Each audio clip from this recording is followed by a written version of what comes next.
Hello guys, இன்றைக்கி நம்ம சேனலில் என்ன ரெசிபி பார்க்க போகிறோன்னா ஒரு சூப்பரான கொழுக்கட்டை ரெசிபி தான் பார்க்க போகிறோம். அதுக்கு முன்னாடி சேனலை சப்ஸ்கிரைப் பண்ணலாம், சப்ஸ்கிரைப் பண்ணிக்கோங்க. வாங்க வீடியோக்குள்ளே போகலாம். இன்றைக்கி நம்ம பார்க்க போகிற ரெசிபி என்னென்னா உப்பு கொழுக்கட்டை ரெசிபி தான். நம்ம சேனலில் நிறைய ஸ்வீட் பூர்ண கொழுக்கட்டை ரெசிபி அப்லோட் பண்ணியிருப்போம். ஆனால் உப்பு கொழுக்கட்டை ரெசிபி அந்தளவுக்கு அப்லோட் பண்ணியிருக்க மாட்டோம்.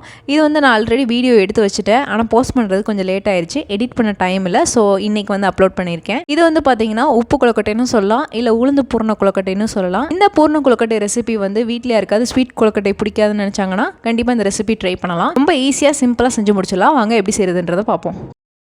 இதுக்கு ஃபஸ்ட்டு அரை கப் அளவுக்கு உளுந்தை நல்லா அலசிக்கலாம். ஒரு 2 தடவை அலசிட்டு ஒரு மணி நேரம் நல்லா ஊற வச்சு எடுத்துக்கோங்க. நல்லா இந்த மாதிரி உளுந்து ஊறின பின்னாடி ஒரு மிக்சி ஜாரில் மாற்றிட்டு அதை நல்லா கொரகொரப்பாக அரைச்சி எடுத்துக்கலாம். நீங்கள் கருப்பு உளுந்து ஆட் பண்ணலாமான்னு கேட்டிங்கன்னா கருப்பு உளுந்து அந்த அளவுக்கு டேஸ்ட்டாக இருக்காது, தோல் இருக்கிறதுனால அந்த அளவுக்கு டேஸ்ட் நல்லா இருக்காது. ஸோ தோல் உரிச்ச உளுந்தே ஆட் பண்ணிக்கோங்க. இப்போ எல்லாத்தையுமே ஆட் பண்ணிவிட்டு 2 பச்சை மிளகாய் ஆட் பண்ணிக்கிறேன். இதில் நீங்கள் வரமிளகாய் கூட ஆட் பண்ணிக்கலாம். பச்சை மிளகாய் உங்களுக்கு காரத்துக்கு ஏற்ப நீங்கள் ஆட் பண்ணிக்கலாம். இன்னும் ஒரு 2 கூட எக்ஸ்ட்ரா ஆட் பண்ணிக்கலாம். அதுக்கப்புறம் 1 டீஸ்பூன் அளவுக்கு நான் உப்பு ஆட் பண்ணியிருக்கேன். அதுக்கப்புறம் ஒரு 1/4 டீஸ்பூன் அளவுக்கு மஞ்சள் ஆட் பண்ணி நல்லா கொரகொரப்பாக அரைச்சி எடுத்துக்கலாம்.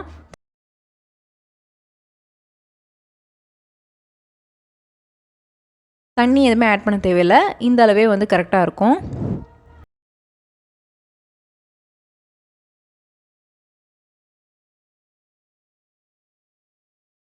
இப்போ ஒரு இட்லி பிளேட் இல்லைனா ஸ்டீமர் பிளேட்டில் எண்ணெய் தடவிக்கலாம்.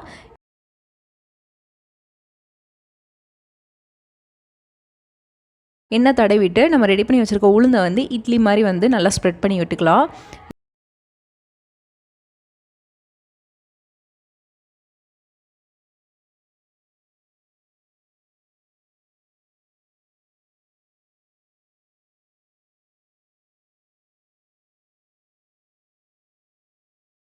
இப்போ இட்லி பாத்திரத்தில் நல்லா தண்ணியை கொதிக்க விட்டுறலாம்.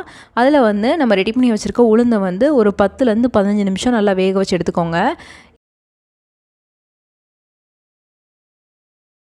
இந்த மாதிரி எடுத்து பார்த்தீங்கனாலே தெரியும், நல்லா ஈஸியாக வந்துடும் வெந்துருச்சுன்னா. இப்போ பார்த்தீங்கன்னா நான் 10 நிமிஷம் கழித்து எடுத்துட்டேன், நல்லா ஈஸியாக வந்துருச்சு. இப்போ எல்லாத்தையுமே எடுத்து ஒரு மிக்ஸி ஜாருக்குள்ளே ஆட் பண்ணிக்கலாம், இல்லைனா கையிலே பிச்சு போடுறதுனா கூட போட்டுக்கலாம். மிக்ஸி ஜாரில் ஆட் பண்ணிவிட்டு நீங்கள் ஒரே ஒரு தடவை சுற்றி எடுத்துட்டிங்கன்னா நல்லா இந்த மாதிரி வந்துடும். இந்த மாதிரி நம்ம மிக்சியில் போட்டு ஒரு தடவை சுற்றிட்டோன்னா நல்லா உதிரியாக நல்லா பூர்ண மாதிரியே வந்துடும். இப்போ பார்த்திங்கன்னா இன்னொரு கடாயில் 1 டேபிள் ஸ்பூன் எண்ணெய் ஆட் பண்ணிவிட்டு 1 டீஸ்பூன் கடுகு, கொஞ்சமாக கருவேப்பிலையை நல்லா கட் பண்ணி ஆட் பண்ணியிருக்கேன். அதுக்கப்புறம் ஒரு 1/4 டீஸ்பூன் அளவுக்கு பெருங்காயத்தூள், அதுக்கப்புறம் ஒரு 2 வரமிளகாய் கட் பண்ணி ஆட் பண்ணியிருக்கேன். அதுக்கப்புறம் கொஞ்சமாக டேஸ்ட்டுக்கு உப்பு ஆட் பண்ணியிருக்கேன். ஆல்ரெடி உப்பு இருக்கும் உளுந்தில். இதில் ஒரு 1/4 டீஸ்பூன் அளவுக்கு ஆட் பண்ணிக்கோங்க. அதுக்கப்புறம் ஒரு அரை கப் அளவுக்கு துருவன தேங்காய் ஆட் பண்ணிக்கலாம். இது எல்லாத்தையுமே சேர்த்து நல்லா மிக்ஸ் பண்ணி விட்டுக்கோங்க. எல்லாத்தையுமே சேர்த்து நல்லா மிக்ஸ் பண்ணிக்கலாம். அடுத்து நம்ம ரெடி பண்ணி வச்சுருக்க உளுந்தை ஆட் பண்ணிவிட்டு நல்லா மிக்ஸ் பண்ணி விட்டுக்கோங்க. அங்கங்கே கட்டியாக இருந்துச்சுன்னா நல்லா ஊற்றி விட்டு நல்லா பொடியாக நல்லா ஆக்கிக்கோங்க.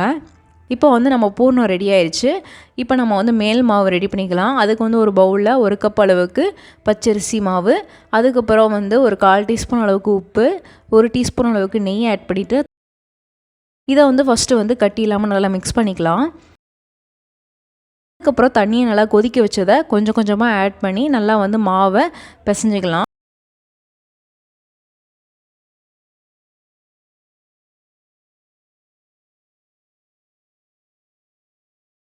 இப்போ பார்த்தீங்கன்னா கொஞ்சம் கொஞ்சமாக நான் மாவை ஆட் பண்ணிவிட்டு ஒரு 10 நிமிஷம் நல்லா மூடி வச்சிடுறேன். 10 நிமிஷம் கழித்து பார்த்தீங்கன்னா நல்லா சாஃப்ட் ஆகிடும். ஏன் நம்ம 10 நிமிஷம் நல்லா மூடி வைக்கிறோன்னா நல்லா சாஃப்டாக நல்லா விரிசல் இல்லாமல் வரதுக்காக மூடி வைக்கிறோம். இப்போ பார்த்தீங்கன்னா 10 நிமிஷம் கழித்து எடுத்துகிட்டு நல்லா அடித்து பிசைஞ்சிக்கலாம். நீங்கள் எந்த அளவுக்கு நல்லா அடித்து பிசைகிறீங்களோ அந்தளவுக்கு கொழுக்கட்டை மாவும் நல்லா சாஃப்டாக வரும். நான் ஆல்ரெடி நிறைய வீடியோவில் சொல்லியிருக்கேன். இப்போ பார்த்தீங்கன்னா எந்த அளவுக்கு நல்லா சாஃப்டாக ரெடி பண்ண முடியுமோ பண்ணியாச்சு. இப்போ ரெடி பண்ணி வச்சுருக்க மாவை கொஞ்சமாக எடுத்து கையில் அரிசி மாவு இல்லைனா தண்ணி இல்லைனா எண்ணெய் ஏதாவது நம்மளுக்கு ஒட்டாமல் இருக்கிறதுக்காக நம்ம கையில் ஏதாவது அப்ளை பண்ணிக்கலாம். பண்ணிவிட்டு இந்த மாதிரி நல்லா சுற்றுனீங்கன்னா அழகாக ஷீட் மாதிரி ரெடி ஆயிரும். நல்லா பூரி சப்பாத்தி மாதிரி ஷீட் மாதிரியே ரெடி ஆயிரும். இப்போ அதில் உள்ளுக்க பூர்ணத்தை வச்சுட்டு உங்களுக்கு என்ன ஷேப்பில் பிடிக்குமோ அந்த ஷேப்பில் ரெடி பண்ணிக்கோங்க. நீங்கள் இப்போ பூர்ண கொழுக்கட்டை என்ன ஷேப்பில் செய்வீங்களோ அதே மாதிரி தான் உள்ளுக்க பூர்ணம் வச்சு நீங்கள் எந்த ஷேப்லனாலும் ரெடி பண்ணிக்கலாம். நான் பார்த்தீங்கன்னா கொஞ்சம் டிஃப்ரெண்ட்டாக ட்ரையாங்கிள் ஷேப்பில் பண்ணியிருக்கேன். உங்களுக்கு இந்த ஷேப் பிடிச்சிருந்துச்சுன்னா இந்த ஷேப்பை ஃபாலோ பண்ணிக்கோங்க. 4 சைடு இந்த மாதிரி நடுவில் வச்சு ப்ரெஸ் பண்ணி விட்டிங்கன்னா அழகாக சமோசா மாதிரி ரெடி ஆயிரும்.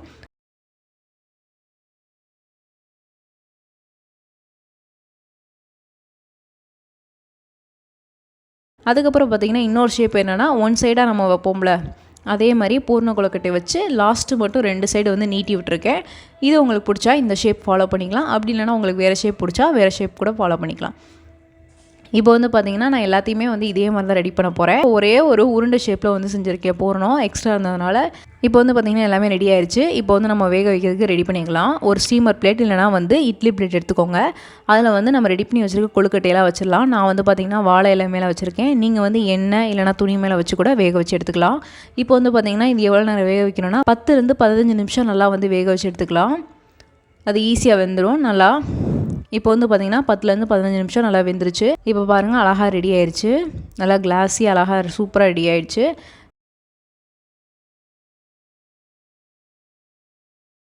இப்போ வந்து இதை நம்ம வந்து அரேஞ்ச் பண்ணிக்கலாம். எல்லாத்தையுமே நல்லா நீட்டாக அரேஞ்ச் பண்ணிவிட்டு நான் காமிக்கிறேன்.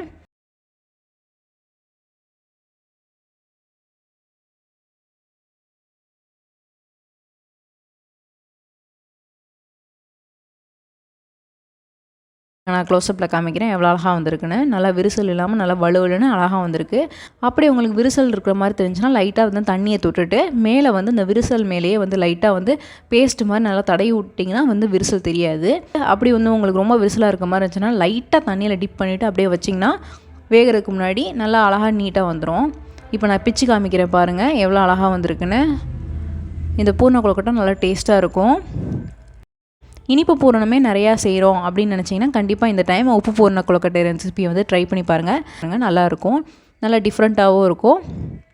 டயபெட்டிஸ் இருக்கிறவங்க இல்லை சின்ன குழந்தைங்களுக்கு ரொம்ப வந்து சுகர் ஐட்டம்ஸ் கொடுக்கக்கூடாதுன்னு நினச்சிங்கன்னா கண்டிப்பாக இந்த ரெசிபியை ட்ரை பண்ணி பாருங்கள். இந்த ரெசிபி உங்களுக்கு பிடிச்சிருக்குன்னு நினைக்கிறேன். பிடிச்சிருந்தா லைக் பண்ணுங்கள், ஷேர் பண்ணுங்கள், கமெண்ட் பண்ணுங்கள். மறக்காமல் சேனலை சப்ஸ்கிரைப் பண்ணுங்கள். இன்னொரு வீடியோவில் பார்க்குறேன். பாய்.